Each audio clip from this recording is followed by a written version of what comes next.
नमस्कार, मैं अंजना और आप देख रहे हैं कर्म कसौटी न्यूज। आइए एक नजर डालते हैं इस वक्त की बड़ी खबर पर। आरबीआई का जीएम बनकर रिटायर्ड जेई के साथ 95 लाख की ठगी करने वाली पति पत्नी को सेंट्रल जोन की पुलिस ने गिरफ्तार किया है।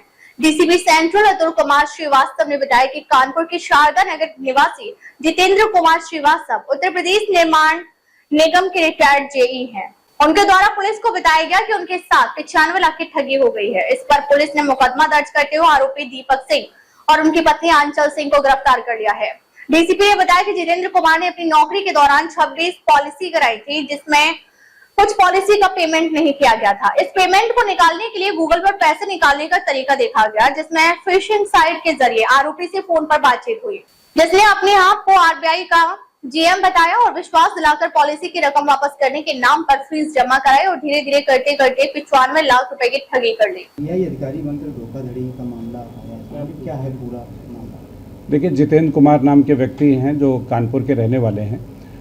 इन्होंने थाना नज़ीराबाद पर एक सूचना दी थी कि उन्होंने वो निर्माण निगम में जेई के पद पर नियुक्त थे। अपनी नियुक्ति के दौरान उन्होंने 26 इंश्योरेंस पॉलिसीज़ विभिन्न कंपनियों से खरीदी थी। कुछ पॉलिसी में कुछ प्रीमियम गए और बाद में उनकी पॉलिसीज़ जो थी वो ब्रेक हो गई थी। फिर ब्रेक होने के बाद उन्होंने, जब वो रिटायर हुए हैं, फुर्सत मिली है, तो उन्होंने जो प्रीमियम इनका जा चुका था उसको वापस लाने के लिए गूगल पे जा कर के तलाश करी कि किस तरह से हमारे ये पैसे वापस आ जाते हैं। उसी समय एक फिशिंग साइट पर ये गलती से चले गए और वहाँ पे जो आरबीआई की साइट थी उस साइट पर गए। वहाँ पर एक मोबाइल नंबर और ईमेल आईडी मिली, जिससे उन्होंने संपर्क स्थापित किया। तो सामने वाले ने उन्हें आरबीआई का जीएम खुद को बताया और बताया कि ये इंश्योरेंस पॉलिसीज़ के पैसे वापस करा देंगे। उस फिशिंग साइट्स के थ्रू ये लगातार उनके संपर्क में बने रहे और धीरे धीरे करते करते झांसे में ला करके इनसे 95 लाख रुपए जितेंद्र कुमार से पैसे अपने अकाउंट में ट्रांसफ़र करा लिए। ये पैसे इनकी जो दोषी है उसके और उसकी पत्नी के अकाउंट में ट्रांसफ़र किए गए। इस सूचना के आधार पर तत्काल अभियोग पंजीकृत कर लिया गया था। विस्तृत विवेचना की गई और विवेचना में दोनों जो अभियुक्त थे, पति पत्नी दोनों अभियुक्त हैं, इनको गिरफ्तार कर लिया गया है।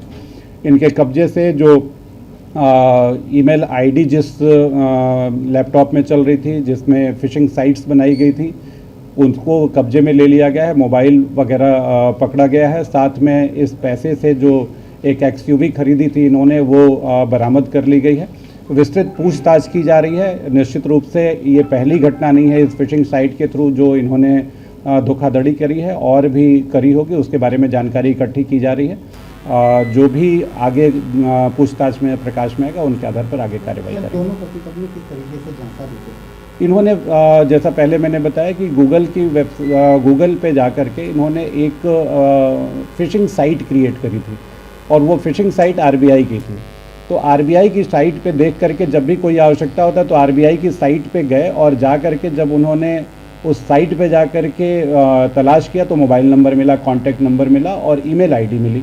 इनको विश्वास हो गया कि ये आरबीआई के ही अधिकारी से मैं बात कर रहा हूँ और मेरे पैसे वापस हो जाएंगे।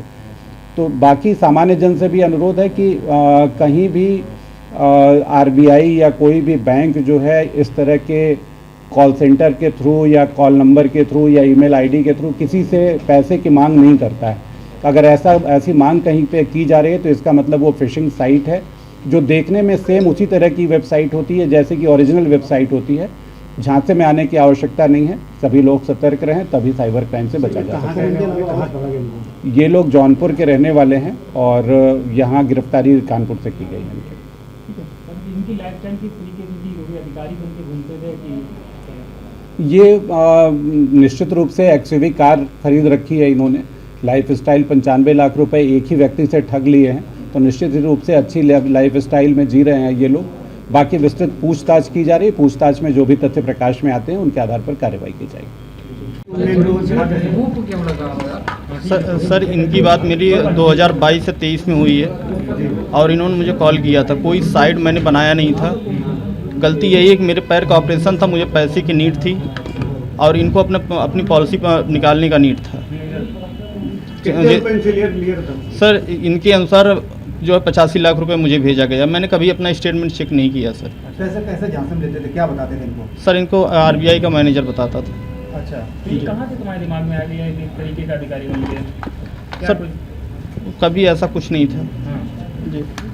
क्या पुलिस ने इसे पकड़ लिया क्या तुमने? नहीं सर, गलती की है। क्या रोल था इसमें? पत्नी के अकाउंट में मैंने अपने अकाउंट से पैसा भेजा है, बस इतना ही रोल है, उनको कुछ भी नहीं पता है सर। तुम्ही दोनों लोग शामिल होगी और भी जी बस साथी बस है? यही साथी तो दो नहीं? नहीं कब कोई क्या नहीं क्या कर सर 2022 से 23 अच्छा क्या कब कितना पढ़े लिखे हो क्या? सर इंटर की है। और पत्नी पत्नी जीएनएम कर रही है। तो दोनों लोग साथ में ही कर रहे थे? नहीं सर, हाँ। उनको कुछ नहीं पता होता था। तो पैसे मैं अपने खाते से उनके खाते में भेजता था और उसके बाद वही पैसे जो है घूमना टहलना, अभी पत्नी ने पूछा नहीं कि पैसा सब कहाँ अकाउंट में आ गए? तो वो पूछती थी, मैं बोलता था कि मेरे दोस्त हैं वो दवा के लिए पैसा दे रहे हैं। कोई बैंक का तो नहीं मिला होगा तुम लोग? नहीं सर, कोई नहीं है, हाँ? बैंक अधिकारी कोई नहीं है। वेबसाइट नहीं बनाया तो कैसे कांटेक्ट हो गया तुमसे? सर कोई वेबसाइट नहीं, मैंने इनको 15 में पॉलिसी के चक्कर में बात हुई थी तो उसी समय मैंने इनको जो कैसे है संपर्क हुआ था? तो बता तो रहे हैं कि कितने लोगों डाटा के की वजह साथ से ऐसे संपर्क हुआ इस था। तरीके से? सर कोई नहीं है। कोई नहीं। अब तक के लिए बस इतना ही, फिर मिलते हैं एक ऐसे ही बड़ी खबर के साथ। तब तक के लिए नमस्कार और देखते रहिए कर्म कसौटी news.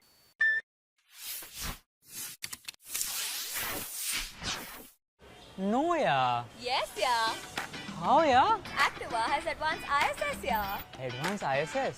Advanced idling stop system. When the speed goes below 21, the engine automatically cuts off. The ISS light starts blinking as you glide. The fuel savings go up. And the moment you speed up again, the engine automatically restarts and you zoom off. Superb, yeah? It's Activa, yeah.